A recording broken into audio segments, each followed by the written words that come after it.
Question number 12. Who takes the biggest year 2 leap with SIG? So this for me eliminates all the JMU guys because obviously this wouldn't be year 2 with SIG. And it took too much of my too much effort to kind of figure out who had only spent 1 year with SIG before. That wasn't looking that far past. So but here's the list I came up with. It's multiple choice. I have my answer.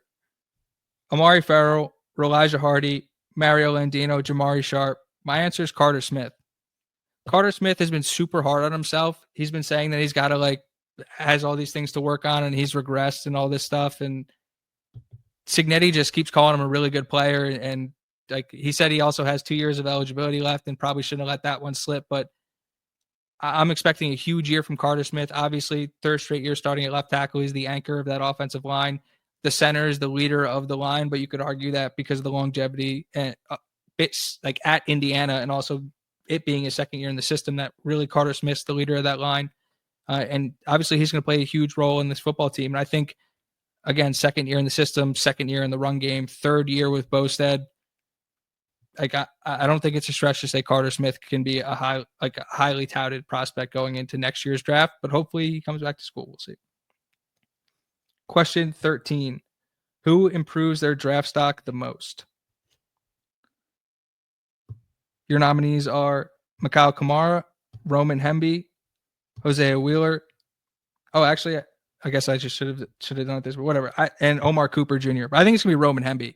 I think Roman Hemby is a really, really good player, and because Maryland struggled so much last year, people are kind of almost forgetting what his ability looks like. We talked about Fernando Mendoza getting hit a lot last year.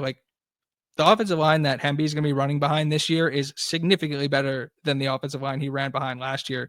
This is a kid who was a true freshman starter in the Big Ten, explosive, built like a running back, experienced. This is Roman Hemby is a guy who I feel like if you can pick somebody to drop in the Kurt Cignetti offense, it's that's who it is. I'm expecting a huge year from Hemby. What do I think Landino's role will be? Does he move inside? That'll be interesting because I don't, and I guess it is. I have two more questions, but does Landino move inside? I think it depends on if they're done adding in the transfer portal or not, specifically at the position. As the roster is currently set, I don't know if it makes sense for him to move inside because at the very worst, if you're kicking Kamara back to the other side, he's in the 2 deep at defensive end and they're pretty set on the inside. That being said, the dude is pretty damn disruptive at defensive tackle. And if you think that's his best position, then obviously you move him inside. I've talked about the versatility of Wheeler. I wouldn't be surprised to see any of these dudes playing across the defensive line in different spots. Landino's a guy who's shown the ability to be successful on the edge. Obviously in high school, very successful in the middle. I think he's listed on Indiana's website at 275. So he could move inside. I would say, though, he probably stays outside, bearing Indiana adds another really high impact edge that forces Kamara to move back to the other side. Question number 14. Will the class of 27 start before the class of 26 finishes? That's something I was kind of I wrote it down and then I was I thought I had an answer to this and I really don't know because obviously Indiana's got the chance to do something really special this year. They can double down on the year they had last year, and that just does wonders for their recruiting momentum, 10xing whatever they've been doing right now, right? There are a lot of really intriguing in-state prospects in the class of 2027. Obviously, Showtime Sales came out this week and was and this was something we talked about last week too. He's not anywhere near moving down his list of schools or anything like that. But you think of a prospect like that, you think of somebody, maybe a young kid in the class of 2027 who's looking at Indiana football and it's I want to be a part of that from in-state. I'm not ruling out that they can play well enough to inspire somebody in the class of 27 to commit before they finish the class of 26. And then piggybacking off of that, question 14 and a half being, will Indiana go into the season without a quarterback in the class of 2026? And I don't think they will. It'll be interesting to see if they can get it done before games start. I think given the track record of the staff and Kurt Signetti's ability as a recruiter, that there's a high chance they are able to like lock in a commitment before the season starts. We'll see. I mean, with the buzz Mendoza's starting to get, again, I'd be stunned if you don't have people going out of their way to try and get in front of these coaches. But I feel like that's definitely something to monitor, because something that Brad's been beating into the ground is, excuse me, that it's hard to recruit the offensive side of the ball without a quarterback. So definitely something to keep an eye on. Question 15, is Indiana done in the transfer portal? I'm going to say absolutely not. I believe their scholarship count right now is at 79 or 80, somewhere around there, depending on how it got affected by Jamari Farmer's decision to enter the transfer portal. Sig said that they're going to use all 85 scholarships. I highly doubt they're going to give out 5 walk-on spots, especially with Indiana's ability to spend money. You saw they were going after a linebacker. They kind of swung and missed on the Rutgers linebacker, but that doesn't mean that somebody else isn't out there. We trust these guys as talent evaluators. I would be stunned if they were done adding to this current football team, and I would expect at least 2 or 3 more additions before fall camp starts.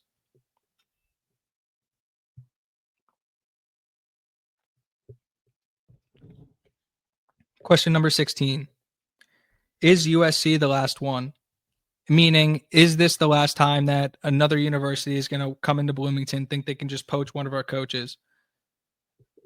Hold on. PK's got getting the cart way ahead of the horse. Do you think Mendoza will stay for a second year? Not if he plays the way I think he's going to. No, I think he's if he puts up Curtis Rourke type numbers, displaying the athletic ability that it sounds like he has, and Indiana has another elite season like they did last year, like in the best way possible, that kid's going to the NFL.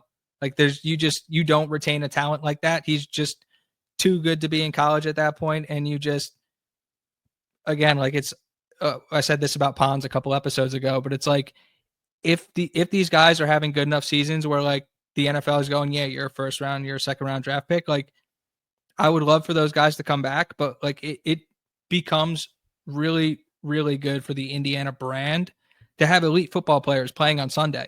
Like that's one of the things that is hurting the university currently, is that if you look at the NFL, like the best players come from like 5 universities. If Indiana can start to change that, and a lot of the impact guys start coming out of Bloomington, forget about what having a successful season does for recruiting. Like that's almost more important. And then if you're going to have success on top of that, like I'm not going to say it doesn't matter if Mendoza stays for a second year or not, because obviously if you're talking about a kid like Andrew Luck, he's a special type of talent. You don't just like go out and replace that guy. But in saying that, like if you're going to talk about the top 1% of draft prospects, like prospect in the 10% is still going to be pretty damn good. So it just makes Indiana's ability to go out and get the next guy that much easier. CJ West is gone. Out of Tyreek Tucker, Dominic Ratcliffe, and Hosea Wheeler, who do you see having the best shot as emerging as a draft prospect this season? I think it's Hosea Wheeler, and I think it's because of defensive versatility and what he has on tape prior to coming to Indiana as well. John says Fernando plays 1 year, Alberto plays 3 years, Cherry takes over. Boom. It's a contingency plan. It's already written. There's really not much we have to do now except watch. But is USC the last one? Meaning, is this the last time another university decides they need a coach and they walk into Bloomington, they say, cool, we'll take your best guy and here's a bunch of money, except they leave Bloomington without a coach? Like, obviously, again, I wrote about this for vocfb.com. I would like to say this is, I hope this is the last time. I hope that other universities look at what happened to a school with the stature of USC, with the football history of USC, with the bankroll of USC, targeting the position that they were positioned, like targeting strength coach. We're not even talking about, and obviously, like I've been gushing over the importance of Derek Owens and how important that specific position is, but like they weren't going after an offensive coordinator. They weren't going after, they were going after the strength coach, and Indiana stiff-armed them so far into the dirt, they had to go somewhere else. I would like to think that's an emphatic enough statement to let other universities know that, you can't come in here anymore. But then again, like I would have thought that Ohio State and Penn State knocking on the door for Brian Haynes would have sent the same message, but who knows? It's obviously a lot of people that aren't like, again, there's how much college football can you possibly pay attention to, right? So if you're running the brass at USC, like maybe you weren't even like, maybe you caught 5 football games this year, right? So you're like, oh, go get Indiana's guy. Like that's probably the best guy, right? It's like you can't just come in here and take that anymore. So I do actually think USC is the last one, at least in terms of like the way it looked. Like the Tino thing is a little different, right? Like he took a promotion. So if you're not going to be able to keep all the guys, if you just eventually people want to move up. But in terms of lateral moves, like I think that era of just lateral moving or thinking you can present a coach and upgrade to the same position is just over.